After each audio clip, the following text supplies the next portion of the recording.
Hello, everyone, and welcome to tonight's edition of the Draft Countdown Podcast. I'm your co-host, Brian Bosarge, as always, with my co-host, Shane P. Hallam. And Shane, 70 days, 22 hours, 59 minutes, 35 seconds away from the 2022 NFL Draft. It is officially draft season. The NFL season is over. Maybe unfortunately for your Bengals there, Brian, in the Super Bowl, but we are in the heyday now where all 32 teams fans are looking ahead to the draft, and that's a little bit what we'll be talking about today. Yep, 10 weeks away from the draft. 10 weeks from tomorrow will be the official start of the 2022 NFL Draft, and we're going to have you covered every day between now and then with quality content. Shane, first of all, we've got several questions already on Twitter, but we want to encourage anybody that's watching the live stream here, or if you're following on Twitter, send us at Draft Countdown with your questions, and we are going to answer them at the end of the show. I think we've got 4 or 5 already, so pretty good arrayment of questions there that we're going to get to. People are ready for the draft. It is draft season, baby. But you mentioned the Super Bowl is in the book. Super Bowl 56. The Rams 23-20 come from behind win in the fourth quarter over the Cincinnati Bengals. Shane, and it's been a tough 3 days for me for sure. I mentioned to you before we went on, I almost would have rather seen them get beat like 40-0 or something, instead of me sitting here for the last 3 days asking or thinking, what could have happened?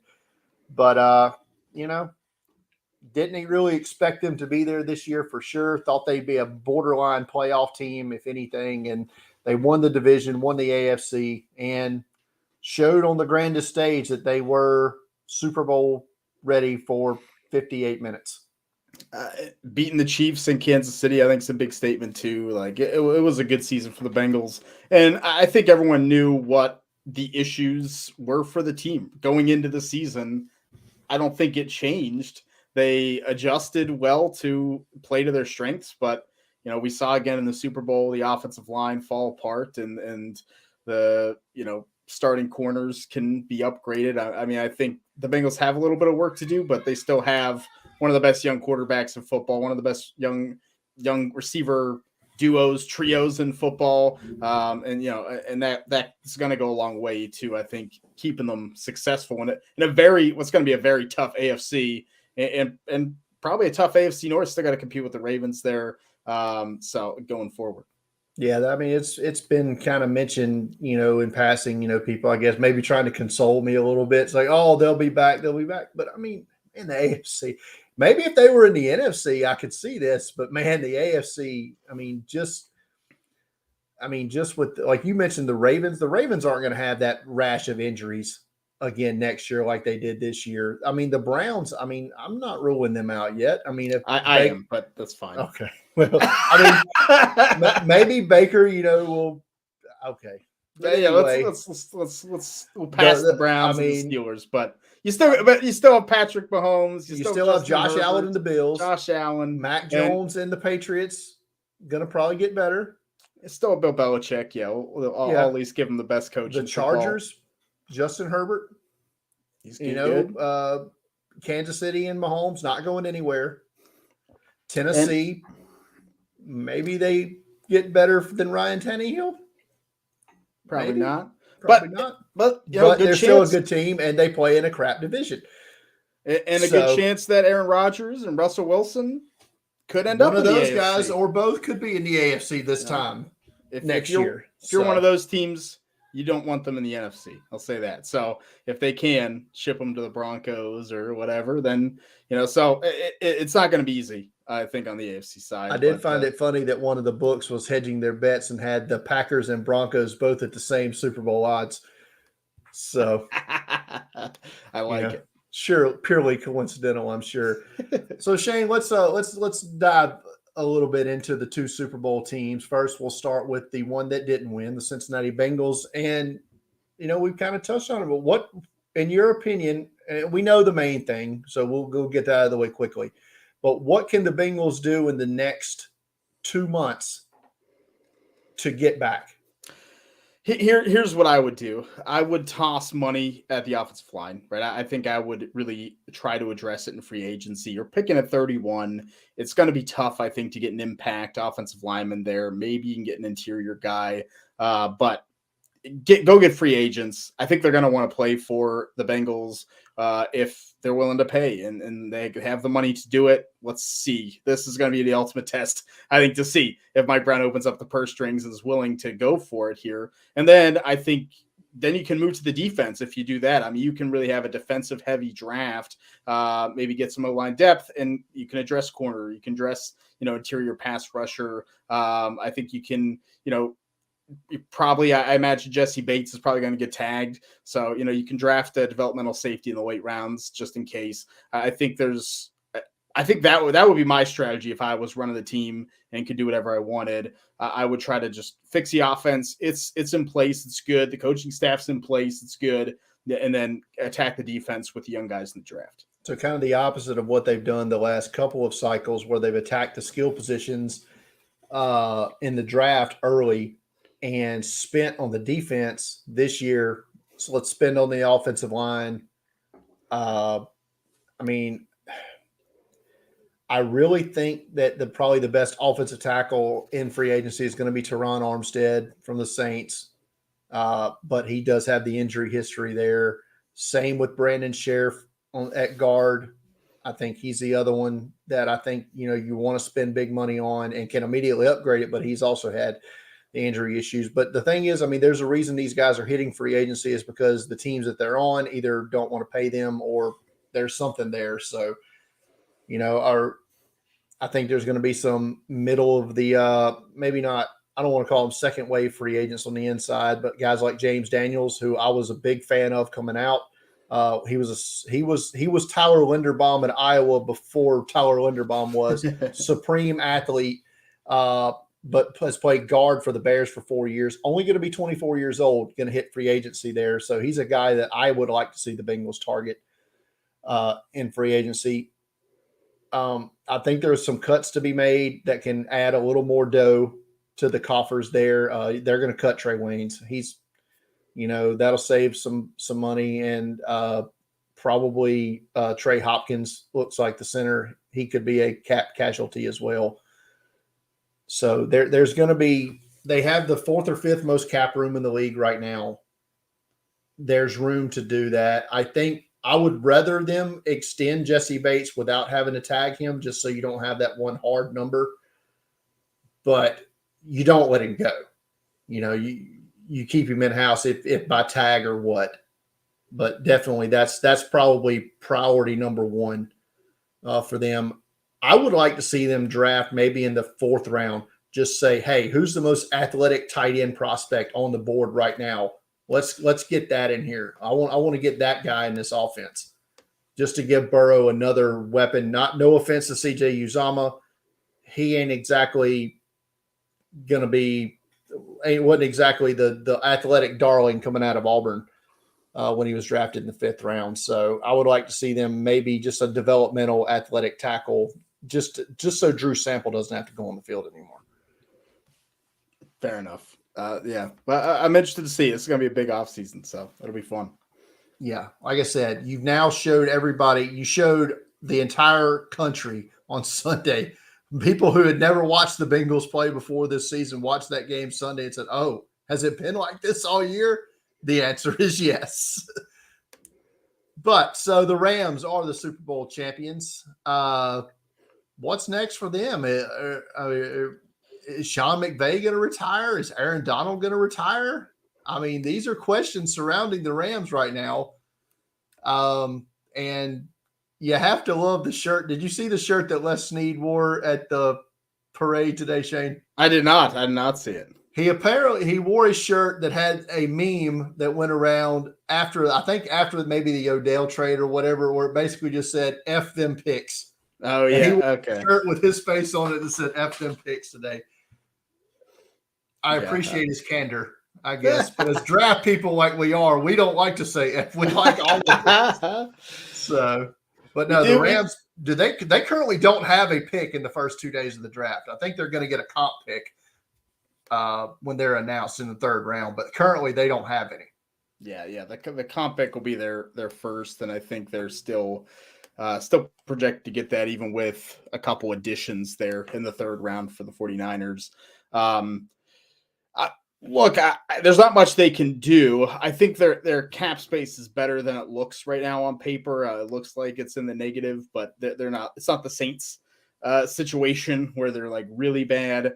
They have a couple cuts that they're going to make, and that's going to be enough ultimately to get them above space. I don't know. I think it depends. Like Andrew Whitworth's going to retire. He seemed pretty clear about that before the game. So I think the offensive line, they need some reinforcements there. If Aaron Donald does hang it up, which I don't think is going to happen, even if he stays, I think the front seven can use some upgrades too. Even with Ernest Jones playing so well as a rookie, they're not a super deep team. They're relatively healthy.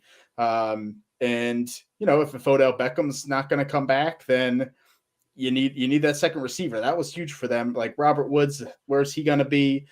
I think there's some question marks there, but ultimately the core is in place. They don't really need the picks. I think they'll be competitive, but I'm not necessarily sure I would call them the favorites right now to go back again and win again or anything like that. Let's be honest. When they do have the picks, they draft Tutu Atwell in the second round. Well, all right. I mean, sure, that was not good, but they've made some good picks in the past too. How many catches did Tutu Atwell have in the Super Bowl? He was on IR. Like you can't just knock the guy for being on IR for the Super Bowl. Somebody named Skowronek was getting targets. From Golden Domer right there, Scott Wright would have your head, Skoronsky. Well, it sucks that the Rams won and the Bengals didn't. That's all that I know. That's according to Brian there. There you go. Not the official thoughts of draft countdown. No, not for the LA market. We are completely neutral always. All right, Shane. So I had a mock draft on Monday. Not the monster that you do every other week now, the 7-rounder. And my God, Shane, did I see that you have a 2023 7-round mock draft come out tomorrow? Coming out tomorrow, last one, but the NFL mock draft database requested I update with the players that are returning. So this is it, and the next one will be the day after the NFL draft. So we'll do it. We'll do anything for the public. Yeah. Yes. Whatever they want. But so anything? Did anything really stick out to you in my 1-round mock draft this week, Shane? Good or bad?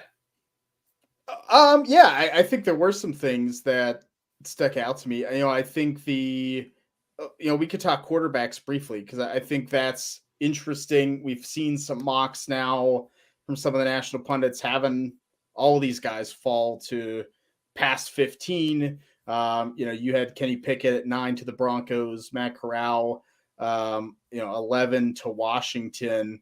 And then you had some further down the list. Like how did you kind of decide, I guess, where to place the quarterbacks in this mock? Because I kind of was like, he's got him higher. You had Malik Willis all the way up at 6 to Carolina. Do you think that's what happens? That I guess this is the big question, and we're probably not going to have anything happen. Like the combine's not going to be like, oh yeah, Malik Willis ran a 4.4, so he's a top 10 pick. Like we know it's happening. Do you think this is what's going to happen, or is this were you kind of playing around with early quarterbacks to see how everything else fell?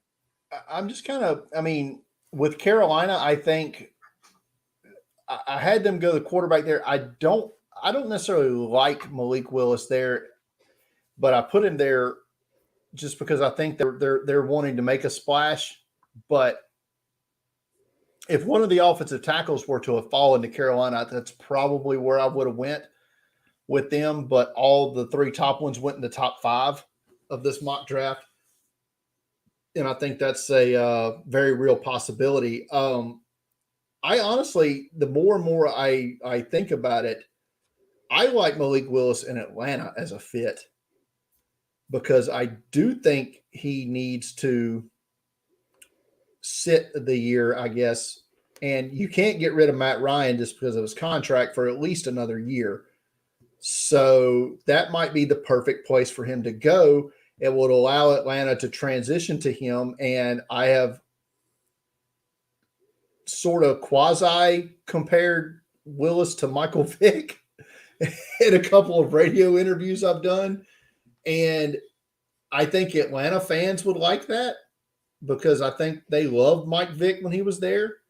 So it would kind of feel like it. But in this mock draft, that's not where it went. With Denver, I think Denver's getting a quarterback.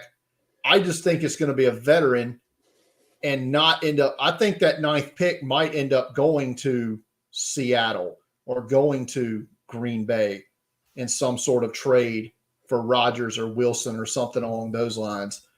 But if not, I think that's a good landing spot for Kenny Pickett. And with Matt Corral, Washington's another team I think is going to add a quarterback early at some point. And I felt like Corral was just the one to go there at that point. I've also mocked Willis there a few times as well in previous mock drafts. Yeah, and that's where I had Willis, but Matt Corral might be the guy. I like him a ton, but he's probably the one that NFL wise, I'm like, I don't know where he's gonna fall. Like, I feel like we feel good. Pickett, Willis, especially, are gonna go fairly high. When the quarterbacks start going, they're gonna go, I think, pretty quickly. Corral, I think, is a wild card, so that is interesting to me.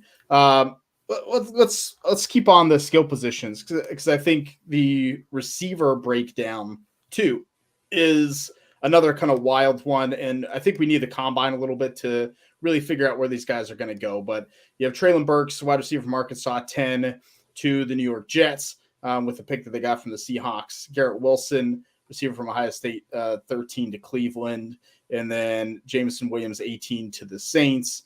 And then further down toward the end, you had Chris Olave, 27 to the Buccaneers, and Drake London of Southern Cal to the Packers. How did you kind of decide, I guess, on the order there? And, do you feel like, okay, if Burks has the combine that we're kind of predicting, then 10's within his wheelhouse, and this is kind of how they fall down from there? Or do you think even if maybe he disappoints a little, but we still could start seeing receivers go off the board in that 10 to 15 range? Yeah, I think Burks, if he has the combine that we think I think he could actually go higher than that, maybe around 8 to Atlanta if they don't go with the quarterback. That could be a landing spot there. You've seen that mocked a lot here lately with them going receiver in the top spot. With Cleveland and Garrett Wilson, I think I actually will have Olave ranked higher than Wilson right now, but I think the NFL is going to like Wilson more and Cleveland, in general. With the Saints and Jameson Williams, I don't know how long he's going to be out with the injury. Is he going to be ready week 1? I don't know. And I figured the Saints being in full on rebuild mode, they could afford taking the hit there because they're going to be bad anyway. Sort of thing. I think if Drake London can test coming up here at the combine or even at his pro day like later, he's going to go higher than I have him at 28. I think if he's able to show that he's recovered from the injury, the season he's having, and because we both had him at wide receiver 1 or wide receiver 2 before the injury. Mm-hmm. So I think he can get back to that level if he can show he can test, and he tests well. With Olave, like I said, I love Chris Olave. I don't know if NFL teams like him as much as say I do. And you almost forgot to mention there the 6th wide receiver I had in the first round there. There's a reason. So my next question is, there is a reason. So the last 3 picks of this draft I think are super interesting. Lewis Seen, safety of Georgia, going to 30 to Kansas City. Perry Winfrey, the defensive lineman from Oklahoma. We talked about the Senior Bowl going 31 to your Bengals, and then 32. I feel like we talked about him so much. I just didn't want to take up too much airtime talking about my boy Christian Watson, the receiver of North Dakota State, going 32 to the Lions with the Rams pick. So my question to you: are those last three guys, who do you think is most likely to go in the first round when all said and done, and who do you think is least likely ultimately? Probably Lewis Seen, most likely to go. I think he could go higher, maybe even like 24 to the Cowboys, who seem to be, in the safety hunt there. Winfrey, I think, depends on how the fallout is with the rest of the interior defensive linemen. I think that's kind of a position that's kind of crumbled up together right now, and we could see some separation after the combine or in pro days. Christian Watson, probably the least likely here, but I felt like the momentum for him after the Senior Bowl was heading in this direction. And I think he's going to have a great combine too. I think you do as well. I think he's going to go sub 4.4 at the combine. And he's already at 6'4", 220, which I think is what he weighed at the Senior Bowl, or 215. 211. 211. 6'4", 211, you run sub 4.4 and showed how great of a route runner you were at the Senior Bowl practices. I mean, that's going to catch a lot of attention. I don't know if it's going to catch first round attention, but definitely I think he's in that high second round range now for sure, if not, this late here. And there's also a real possibility some of these other wide receivers don't get drafted in the first round. And we could see some of these guys we could be sitting here when we go on the air for day 2 and we're sitting here staring at Chris Olave and, some of maybe one of these other receivers who are like, okay, these are the best available players now on the board. Somebody come up and get them. Yeah, I do agree with that. I mean, I don't know. The day of the combine, I'm going to put out a prediction of a 40 time for every player there. I don't know if I'm going to go sub 4.4 for Christian Watson. I don't know if we're going to be that generous, but if he does run in the 4.3s, that'd be absolute bonkers. Just everything would explode. The draft world would explode. So, the defensive lineman to me is always the toughest thing to mock because I think it's tough to know how teams will use that player. It's just not sexy and as well. Yeah, and I think we've seen like the guys that we have labeled as interior defensive linemen get drafted, get moved to more of an edge kind of role, a versatile role. And it's like, oh, okay, there's a team that no one had on their team needs board as, needing a defensive lineman, and boom, here they are, right? They draft one. So I think that's what gets tough. So I probably lean to Winfrey being the most likely to me because I just think I'm probably underrating where a lot of these D linemen are going to go, and more probably go in the first round than we think. Just my thought. I disagree. I'm sorry, I agree. Sorry, not disagree. sorry. You're coming at me. I thought we were going to fight. Sorry. That's going to be Wrong good. word there. So programming note, Shane, you mentioned you're going to do an article the day of the combine, throwing out some 40 projections and stuff like that. Our current plan right now is, with the combine being in prime time, our plan right now is to do a live stream of the combine here on the Draft Countdown YouTube channel. And you can also watch it on Twitter. So our plan is to do that every night of the combine. So everybody go ahead and subscribe to the channel and hit that notification bell, because you're going to want that on to see us dice up these combine activities there and give our live sort of takes on that. Yeah, I think it'll be a lot of fun, especially watching the drills and get, we'll watch the NFL Network feed and get that kind of idea ultimately. And we'll probably post it up on the site and have an article with the with it embedded in there too, if you forget. But we can do that as well. You've never gone to the combine? I've never gone to the combine. No, I have not. I just, like, as a draft guy, I feel it sounds like a terrible experience. If you are there as a reporter, I think it's great. You get to talk to all these coaches and players, the press conferences and stuff, just ongoing is awesome. But I think you only get to watch like one group actually watch them. The rest you literally have to watch on TV. And then someone out there can correct me if I'm wrong. Maybe they've changed it in recent years, but I know at least like when I was thinking about it 7-8 years ago, it sounded like not a good experience as a draft guy. Like you can't even watch. I could do the same like thing. the opposite of the Senior Bowl experience, almost. Yeah, right. It kind of sounds like where that. you get little access to the players at the Senior Bowl, but get to see everything. And here, it's more access to the players, but less actual viewing of the workouts and stuff. Yeah, so that's coming up here in 2 weeks, 3 weeks, something like that. 3 weeks from today, I believe, will be the when the combine starts on Thursday, March the 3rd. Yeah, 2 weeks. That's when the workouts start. 2 weeks from tomorrow. Yeah. Oh, 2 weeks. Okay. Yeah. So coming up. Yeah. So let's get back into the draft, and I wanted to just kind of like look at some potential trade spots in the top 10, Shane, because I think we're going to see a couple, at least 2 trades in the top 10. And I wanted to kind of maybe look at some of these and see. And I put out a 7-round mock draft for the Jaguars earlier today on draftcountdown.com. You can check that out. I put on there that I think Jacksonville would be interested in moving off of number 1, just for positional value and such. But I don't know how many people is going to want to pay that price to come up, Shane. 0. That's how many's going to want to pay that price. Absolutely. You got to have the quarterback to come up. Right. I would be absolutely floored if a team trades up to 1 for the cost, and whoever you're taking is just not going to be that much more highly rated than anyone else. So where do you think is the first spot that we could see action?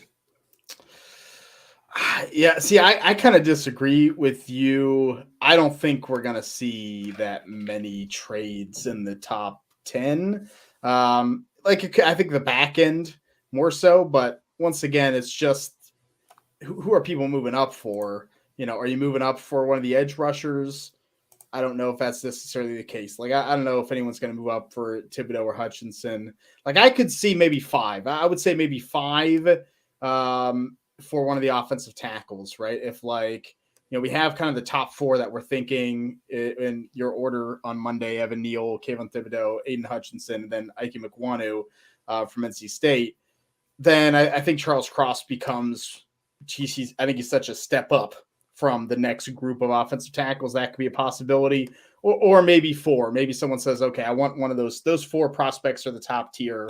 I want whoever's left. I want Ekwonu at 4. I want Kayvon Thibodeau at 4. So I would say I'm going to go 4 as my highest that someone would be willing to move up.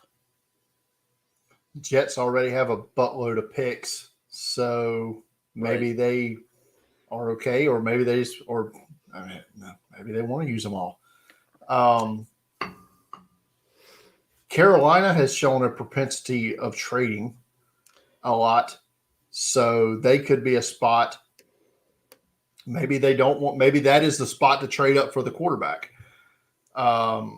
If you're Denver or Washington and you want to go up, I don't know. It's just so rich. You've talked me out of it, Shane. Now it's just so rich for these quarterbacks. Like, are you really moving up to 6 for Malik Willis for the guy that threw 3 picks against UL Monroe? Are you going to be like, yeah, we're staking our claim. We're trading 2 future firsts for that. Like, you can't. I don't think you can do it. Guy in the comments said Philly's going to move up a few spots. Maybe they do have 3 first-round picks. Is there anybody that they would be interested in maybe packaging a couple of those ones to go up and get? I think it's a possibility, and I think it would either be the receiver position. I think it could be Traylon Burks. If he blows up and has that kind of value at 10, then I think, maybe you move up to 8 or 9 and draft him. I could see that. Or I think corner. I think Sauce Gardner could be a really nice fit. Looks like he's going in the top 10. Looks like that's what Guy just said as well. I could see that as well. So that's that's kind of would be my guess.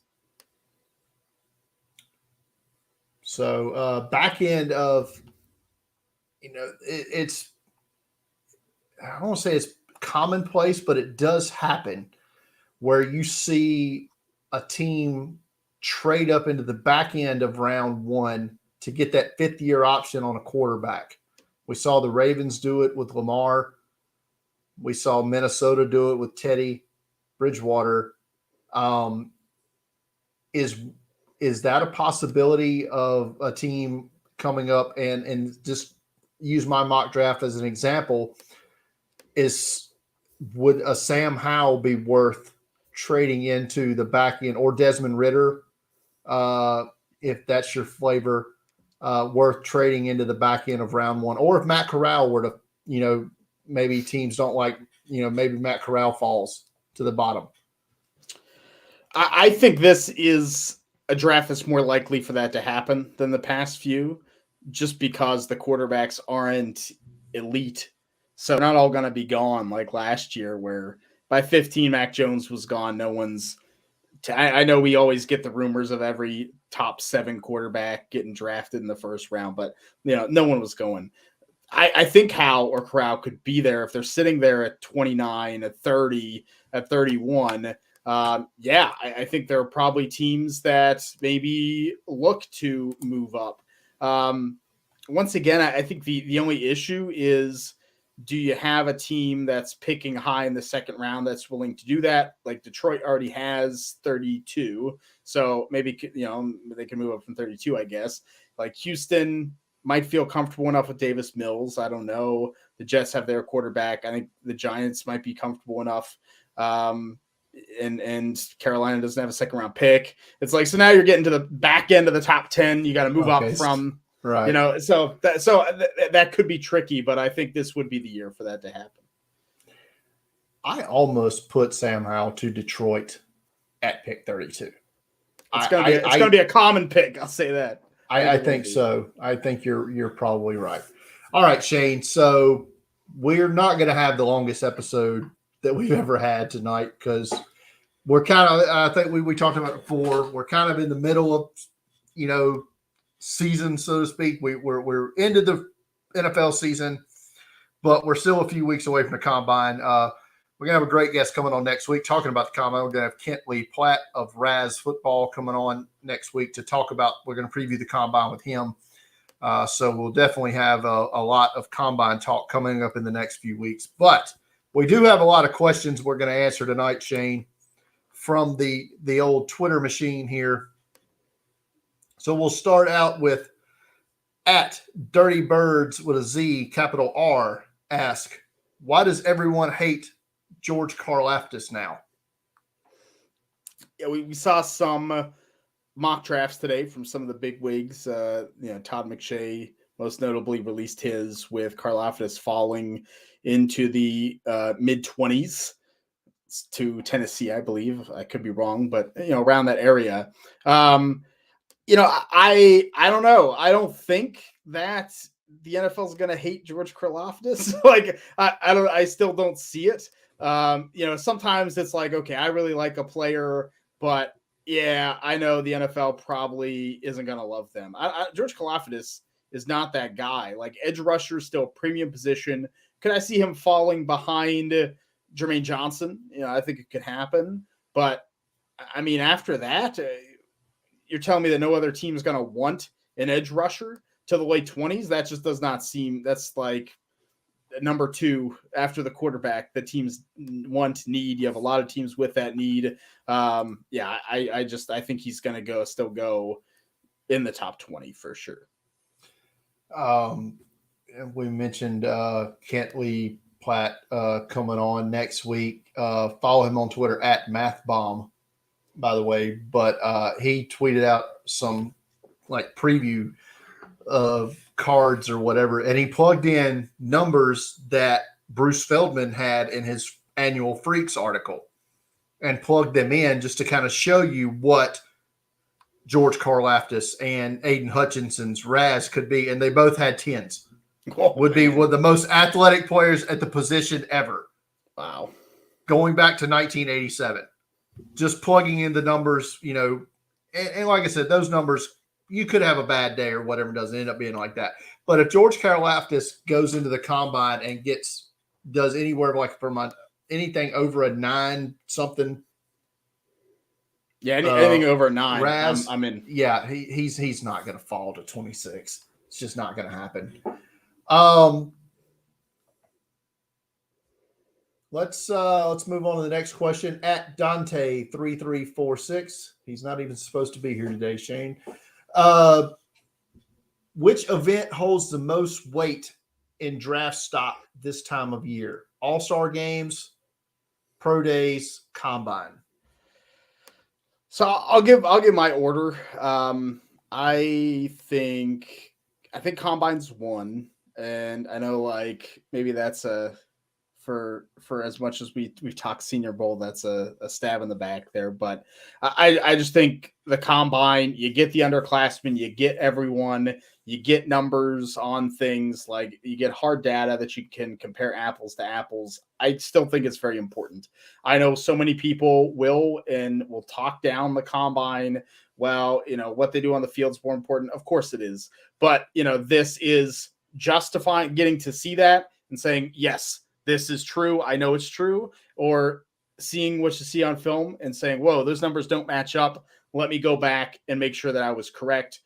You know, I think that's what the combine gets to give you. I think the All-Star games are second because, you know, I think they are huge to see these players against each other, see those small school players. I mean, a guy like Joshua Williams from Fayetteville State, like, you know, move way up my board because of what he did the Senior Bowl. You know, these are because we got to see him play against top tier Power 5 conference players and do well. I think that's really important. We don't get that in any other time. There's no way else to see that other than the All-Star games and especially the Senior Bowl. And I think the pro days are important, but most of the draftable guys are at the combine anyway, right? So like, do we really need them? And I know people talk about inflated numbers, and this is going to be a question I'm going to ask Kent next week because he had a really good explanation last year about it. But the pro days are catching up. Like it's not as wide a chasm anymore. I think the 40 times it's like 0.02 difference between pro days and combine. So, you know, generally it's guys that, you know, you're hoping late round, 5th, 6th, 7th round picks where that really matters, or players that couldn't work out the combine and can't at their pro day. So I'd put that third. Best thing about pro days for me, I mean, other than last year, obviously, when that's all we had, but if you have a crap day at the combine, I mean, the pro day is your get out of jail free card. And who was it was one of the Florida guys a couple of years ago who just crapped the bed at the combine, but ended up having a really good pro day and got it back in the first round. I can't remember who it was. Might have been Vernon Hargraves now that I think about it, but that didn't really work out. Don't get me started. Now I'm thinking about freaking Vernon Hargraves. Okay. But I'm going to go in the order not the order he had him listed, but specifically the Senior Bowl is number 1 for me because that's the one I get to see in person. For 4 days, you know, not straight, but 4 days out of a week, I'm seeing these guys up close and personal, seeing how they compete and seeing how they perform against their peers in a one-on-one type setting. Combine is second for me because you need that data. I mean, you can almost, and I've been guilty of not doing it in the past, of trying to get better, but if a player isn't athletic, he's probably not going to play in the NFL for very long. And them's facts. I mean, if a player can be a great college football player, and if he's not a good athlete, chances are he's probably not going to be a good NFL player. It's not guaranteed. You still have exceptions to the rule. But it does happen. So So I'll put the combine second at All-Star games, pro days third, but only put pro days third because most of the players who, like you said, who are at the combine are going to be the ones that are going to get drafted. If you didn't get a combine invite, you're probably going to be a 6th or 7th round pick or an undrafted free agent. That's just it's maybe not fair, but it's kind of the way it is. So that's how I would go with that. No, I think it's fair. And I'll make one more comment. We'll talk about Kent with this. There's one position where athleticism does not correlate to success, and that is center. Center is the only thing where it just doesn't seem to matter. Everything else does. So really interesting. We'll get into it next week for sure. That seems so weird, though, because that feels like the one offensive line position where you'd want to be an athlete, right? Yeah. So weird. But anyway, okay. Next question. At Lord Luckin asks, interested to hear your pre-combine top 5 interior defensive lineman list, and I'm going to have a follow-up to this, similar to the Karlaftis question we had earlier. But right now he has DeMarvin Leal, Devontae Wyatt, Jordan Davis, Travis Jones, Fidarian Mathis, Perion Winfrey, just missing the cut, Shane. That's his top 5. So here's my top 5 right now. And there's definitely been some changes. The Senior Bowl has made a major impact on this. So I have Perion Winfrey at 1. Yeah, I'm going hard for Perion Winfrey. I don't think he'll be the first one off the board. Like we talked about, he might not be a first round pick, but I think he's legit. I have Trayvon Walker from Georgia, number 2. It's because he can kind of play the edge as well. And I almost think that he and let's caveat that by saying before this is all said and done, we're probably going to end up moving him over to edge before the process is played out, maybe. But I feel like that's probably the right way to go. But as of right now, I also have him second. Okay. I have Travis Jones, UConn 3. I just needed that Senior Bowl because the UConn was so hard to evaluate, but you knew he was a big athlete. Yep, he can play, right? I have DeMarvin Leal 4th, which is a drop from where we had him in season. But, going back and watching him a bit, I don't think he's bad.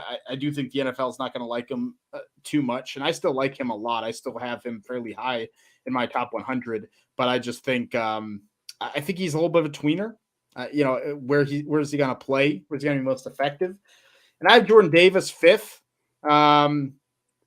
who I like because I think he is like an elite run blocker, 2-down guy. I don't know how long I'll hold on to this. Maybe we'll see what the combine says, but I don't think Jordan Davis goes in the first round. Like I just don't think a team's going to take him in the first round. He only played 2 downs at Georgia. And I actually think he has a little bit more pass rush ability than he gets credit for. But I do have him over Devontae Wyatt and Fidarian Mathis. But that top 7 is pretty good to me. I'm going to come back to talk about Jordan Davis in just a second because I have a thought on what you just said. But I still have DeMarvin Leal 1. Maybe I shouldn't. But I bring this up kind of similar to the question we got about George Karlaftis. Dane Brugler released his top 100 at The Athletic the other day, and he had DeMarvin Leal as the 51st overall player, one spot behind your favorite Alabama receiver, John Mechie, in his top 100. Brugler seems to be kind of tuned in to what a lot of scouts are thinking, and you've gone back and watched DeMarvin Leal. I feel like I need to now and maybe move him off of number 1. But I also have Trayvon Walker number 2. But like I said, I think we may end up moving him over to edge. Jordan Davis, I currently have 3rd.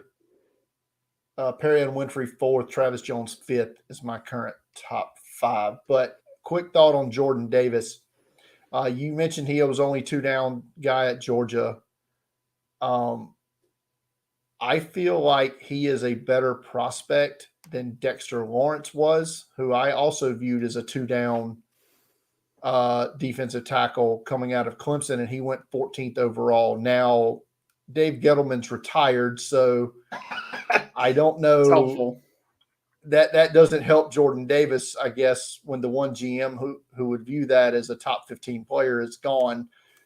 But I think he offers much more athleticism and pass rush than Dexter Lawrence did, and Lawrence went 14th So I see what you're saying, though, and I agree that I think he may be not viewed as well by the NFL as what we do. So while I'm thinking about it here, because I just want to ask follow up the follow up here. If we do end up inevitably moving Trayvon Walker to edge, where do you slide him in your edge rankings? That's a good question. Fourth, I think. I think I'd probably put him fourth behind Thibodeau Hutchinson, and I think I'd have Karlaftis over him, though. I think he would go higher. Yeah. Ultimately, I think it's gonna be close between those two. That's kind of where I was at. I would slide him in a little behind Karlaftis, but ahead of Jermaine Johnson and David Ojabo. Okay. Fair. That sounds good. Okay. Last question at DB Talking Sports. How does positional value affect your big board rankings? Really good question, because I think this is different for everyone. It definitely plays a part in my rankings. Like, I mean, if not, where's Matt Ariza in your rankings then, Brian? Right? Like, if it's just based off of where you value not that 151, I can tell you that. Yeah, exactly. Like he's a really good prospect. He's a punter. I can't put him in the top 50. So it does. Like, would these quarterbacks in a vacuum probably wouldn't be in my top 32, but there's potential with all of them, and they're still quarterbacks, and teams need them, and it's the most important position on the field. So yeah, they're going to get bumped up. I'm ultimately not necessarily trying with my overall rankings to predict what the NFL is going to do, but the positional value has to play a piece in there. Edge rushers are going to get bumped up a little bit. QBs will, corners ultimately.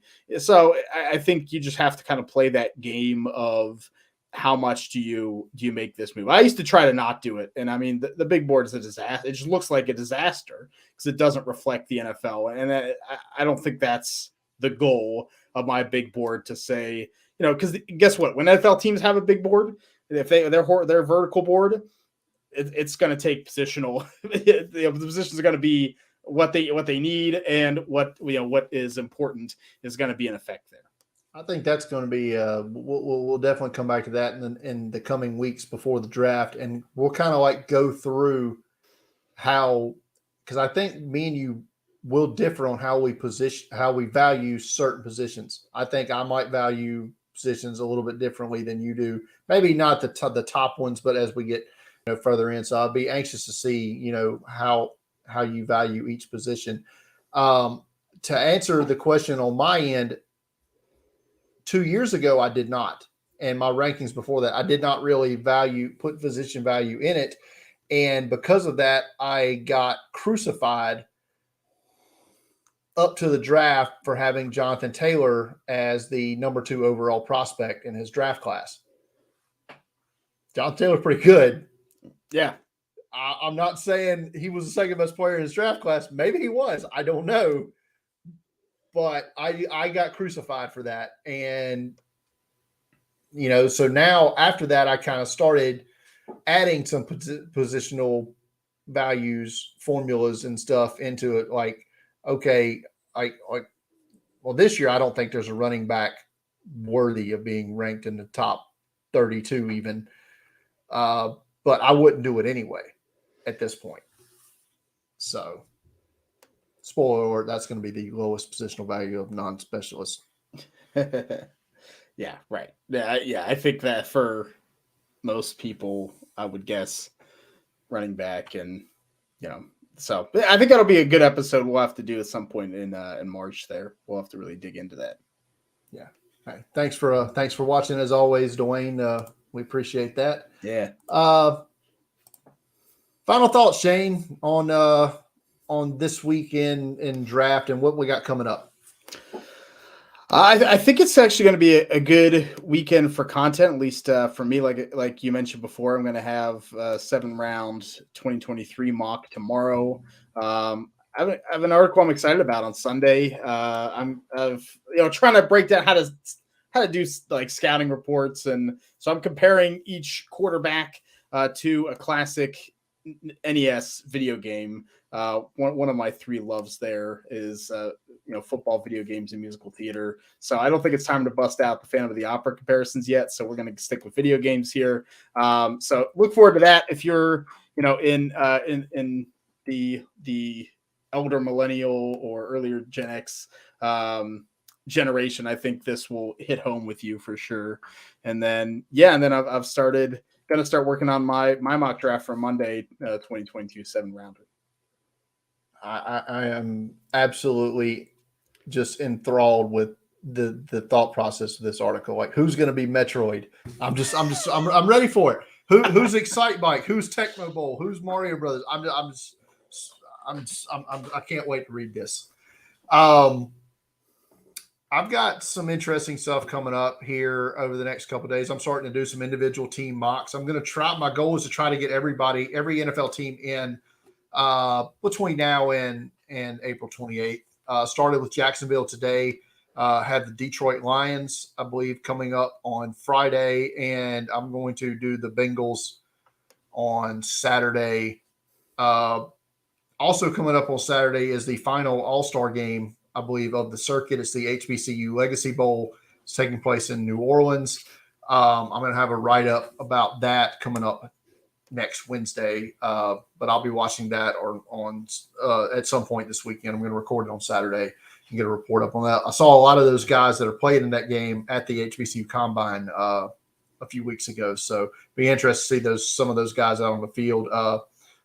Like Marcus McLean, the wide receiver from Southern, who I thought he had a pretty good day at the HBCU Combine. So get to see him out on the field, I think is going to be something to see. So I mentioned it earlier, but if you are watching this on the YouTube channel, subscribe to the channel, hit the like button for the videos, and get the notification bell so you get notified when we go live, especially during the Combine and the draft. We're going to have a lot of big stuff coming up for that. Wherever you listen to us on your podcast, be it Apple, be it Spotify, be it Google, whatever, Podbean, give us a 5-star rating, thumbs up, like whatever they do, like the video, the podcast, and that way more people can our ratings get juiced a little bit, so more people can find us and listen, and hear all this great chatter that we have each and every week here. Can I say one quick thing about that? Yes, I would love to get to 100 subscribers before the Combine, so that we can have a custom YouTube link. That's youtube.com/draft countdown. So that is the goal. We need 100 subscribers to do 100 subscribers. You heard it. Get on it, people. Get on it. Subscribe. YouTube 100 before the Combine, so we can get cool stuff. Yeah. All right. Thanks. All right.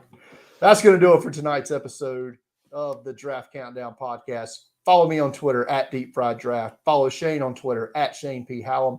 Follow Draft Countdown on Twitter at Draft Countdown. Until next time, everybody.